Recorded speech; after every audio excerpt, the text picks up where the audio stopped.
OTT റിവ്യൂസിൻ്റെ പുതിയൊരു അധ്യായത്തിലേക്ക് സ്വാഗതം. നിങ്ങൾ വിചാരിക്കും എന്താണെന്ന് ഇത്തരത്തിലൊരു പശ്ചാത്തലത്തിലൊക്കെ ഇരുന്ന് റിവ്യൂ പറയുന്നതെന്ന്.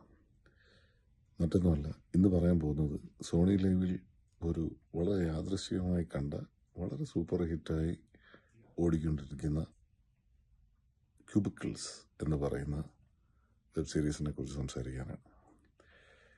ഇത് യൂട്യൂബിൽ ആദ്യം ഇറങ്ങിയിട്ട് വളരെ അധികം സൂപ്പർ ഹിറ്റായി സോണി ലൈവിൽ വന്ന ഒരു വെബ് സീരീസ് ആണെന്നാണ് കേട്ടിരിക്കുന്നത്.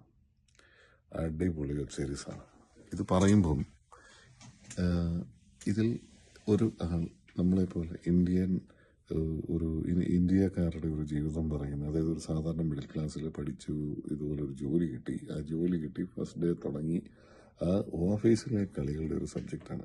എന്നാലോചിച്ചൊക്കെ നമ്മൾ പലപ്പോഴും പേഴ്സണൽ ലൈഫിൻ്റെ അല്ലെങ്കിൽ സിനിമകളിലോ അല്ലെങ്കിൽ സീരീസുകളിലോ ഒക്കെ നമ്മളിപ്പോഴും കാണുന്നതെന്ന് പറഞ്ഞാൽ ഏതൊരു പ്രൊഫഷണൽ ഒഫീഷ്യൽ വേൾഡൊക്കെ കാണിച്ചാലും നാച്ചുറലി പേഴ്സണൽ ലൈഫിലോട്ടായിരിക്കും പോകുന്നത്, അല്ലെങ്കിൽ പിന്നെ വല്ല പോലീസ് കുറ്റാന്വേഷണ കഥകളോ അങ്ങനെയൊക്കെ ആയിരിക്കും. ഇതിൽ ഒരു ഓഫീസിലെ പക്ക ഒരു പയ്യൻ്റെ ഫ്രഷറായിട്ട് ജോയിൻ ചെയ്തൊരു പയ്യൻ, അവൻ ടീം ലീഡായിട്ട് സ്ട്രഗിൾ ചെയ്യേണ്ടി വരുന്നതും അല്ലെങ്കിൽ വിജയിക്കുന്നതും അതെങ്ങനെ അച്ചീവ് ചെയ്യുന്നതും എന്ന് പറയുന്ന ഒരു വെബ് സീരീസാണിത്. ഞാൻ വളരെ വളരെ ആക്സിഡൻ്റലി ആയിട്ടാണ് ഇത് കണ്ടത്. എൻ്റെ ജോലിയായിട്ട് ബന്ധപ്പെട്ട് കിടക്കുന്നതുകൊണ്ട് എനിക്കിത് വളരെയധികം ആസ്വദിക്കാൻ പറ്റി. ഇതിൽ ഒരു പ്രോബ്ലം അല്ലെങ്കിൽ ഒരു പ്രോബ്ലം എന്ന് പറയാൻ കാര്യം 2007 ഓക്കെ, ആദ്യം പ്രോബ്ലം പറയുന്നിട്ട് ഞാൻ അതിലേക്ക് പോകാം. ഇതിൽ ഓരോ എപ്പിസോഡ്സിൻ്റെയും ടൈറ്റിൽ ലാംഗ്വേജസ് IT ലാംഗ്വേജാണ്. ഇപ്പോൾ സിസ്റ്റം ഷട്ട് ഡൗൺ അല്ലെങ്കിൽ മെഷീൻ ലേണിംഗ്, ഇങ്ങനെയൊക്കെയുള്ള ഓരോരോ രീതിയിലാണ് ഈ സംഗതികൾ, ഇതിൻ്റെ ടൈറ്റിൽസ് പോകുന്നത്. അപ്പോൾ ഇത് മൊത്തത്തിലൊരു IT സൗണ്ടിങ് അല്ലെങ്കിൽ ഒരു IT കമ്പനിക്കകത്ത് നടക്കുന്ന കാര്യങ്ങളാണ് മിക്കവാറും ഉള്ള 90% കാണിക്കുന്നത്. പക്ഷേ നമുക്കിത് റിലേറ്റ് ചെയ്യാൻ പറ്റും. ഇത് ഞാൻ ഈ ജോലി ചെയ്യുന്നതുകൊണ്ടല്ല ഇത് പറയുന്നത്, അതിന് കുറച്ചൊരു ഫ്ലാഷ് ബാക്ക് ഉണ്ട്. 2008 എൻ്റെ ഒരു സുഹൃത്ത് വളരെ പാഷനേറ്റായിട്ടുള്ള സിനിമ ഉള്ള ഒരു ആളാണ്, പക്ഷേ IT പ്രൊഫഷണലാണ്, ഒരു മിഡിൽ ക്ലാസ് ഇൻട്രോനാണ്, ITയിലെത്തി.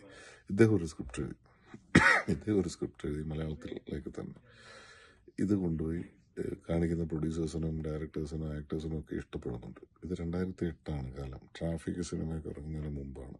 ട്രാഫിക് എന്ന് ഞാൻ എടുത്തു പറയാൻ കാര്യം, മലയാള സിനിമയുടെ ദിശ തിരിച്ചുവിട്ട ഒരു സിനിമയാണ് ട്രാഫിക്. ഇയാള് ഒരു പ്രശസ്ത 2 യുവനടന്മാരുടെ അടുത്ത് കഥ പറഞ്ഞു. ഈ 2 പേർക്കും അതിൽ റോളുണ്ട്. അതിൽ കമ്പാരിറ്റീവ്ലി സെക്കൻഡ് ലെവലിൽ നിൽക്കുന്ന ആക്ടറിന് ഭയങ്കരമായിട്ട് ഇത് ഇഷ്ടപ്പെട്ടു.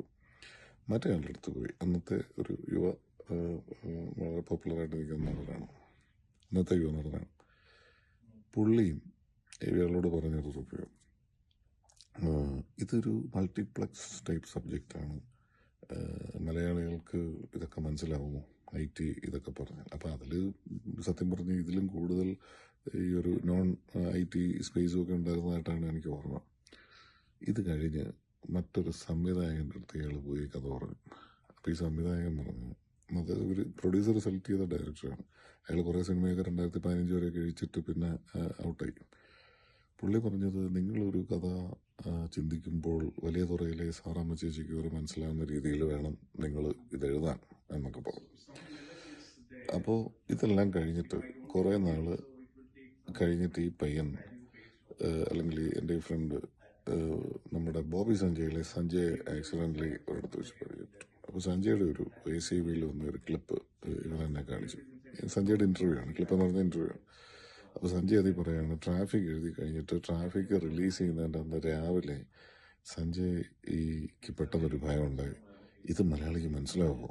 കാരണം ട്രാഫിക് അറിയാമല്ലോ, വളരെ കോംപ്ലക്സും വളരെ നറേറ്റീവ് സ്ട്രക്ചറൊക്കെ പല പല രീതിയിലുള്ളതാണ്. എന്നിട്ട് പടം ഹിറ്റായി കഴിഞ്ഞ് 2 ഷോ കഴിഞ്ഞപ്പോൾ സഞ്ജയ് പറയാണ്, ഞാൻ മലയാളി ഓഡിയൻസിനെ അണ്ടർസ്റ്റിമേറ്റ് ചെയ്യായിരുന്നു, അവർക്കിത് മനസ്സിലാവില്ല എന്ന് വിചാരിച്ചിട്ട്. ഇത്രയേ ഉള്ളൂ. മറ്റ് പറഞ്ഞ അവരുടെയൊക്കെ സ്റ്റോറി സെൻസ്. അവരൊന്നും ഇന്ന് സിനിമയിലൊന്നും, നല്ല സിനിമയിലൊന്നും വളരെ സജീവമായിട്ടൊന്നും ഇല്ല. Cut back. ഇത് കണ്ടപ്പോൾ എനിക്ക് അതാണ് തോന്നിയത്. കാരണം ഇത് കാണുന്നവർക്ക് ഇത് ഭയങ്കരമായിട്ട് ഇഷ്ടപ്പെടുകയാണ്. ഒരു സാധാരണ പയ്യൻ്റെ അവൻ ഫസ്റ്റ് ഡേ ഓഫീസിൽ വന്നിട്ട് കൂട്ടുകാരെ ഉണ്ടാകുന്നു, ഓഫീസിലെ സമ്മർദ്ദങ്ങൾ അത് പേഴ്സണൽ ലൈഫിനെ എങ്ങനെ ബാധിക്കുന്നു, ഓഫീസിൽ നടക്കുന്ന കാരണം ഇപ്പോൾ ഒരുവിധപ്പെട്ട എല്ലാ ഈ ഇതുകൊണ്ട് നമുക്ക് മനസ്സിലാവുന്ന ചില കാര്യങ്ങളുണ്ട്. ഏത് ജോലി പോയാലും ഉണ്ടാകുന്ന കുതുകാൽവിട്ട്, പാരവെപ്പ്, അല്ലെങ്കിൽ പ്രൊമോഷൻ കിട്ടുമ്പോൾ ഉണ്ടാകുന്ന അസൂയ, അതെങ്ങനെ അച്ചീവ് ചെയ്യുന്നു, അങ്ങനെയുള്ളവരെ എങ്ങനെ കൂടെ നിർത്തുന്നു, ഇങ്ങനെയുള്ള കുറേ ടെക്നിക്സാണ് 4 എപ്പിസോഡുണ്ട്.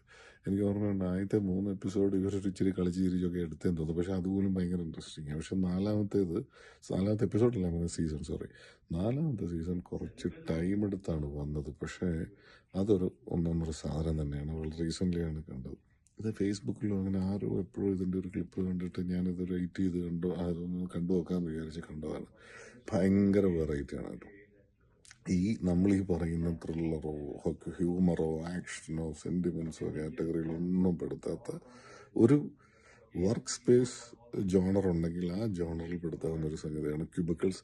തീർച്ചയായിട്ടും കാണണം. കാരണം മറക്കരുത്, ഭയങ്കര രസമാണ്. അത് നിങ്ങൾക്ക് ഇപ്പോൾ IT ജോലിയായിട്ടൊന്നും യാതൊരു ബന്ധമില്ലെങ്കിൽ പോലും you will be able to relate. Watch out. Thank U.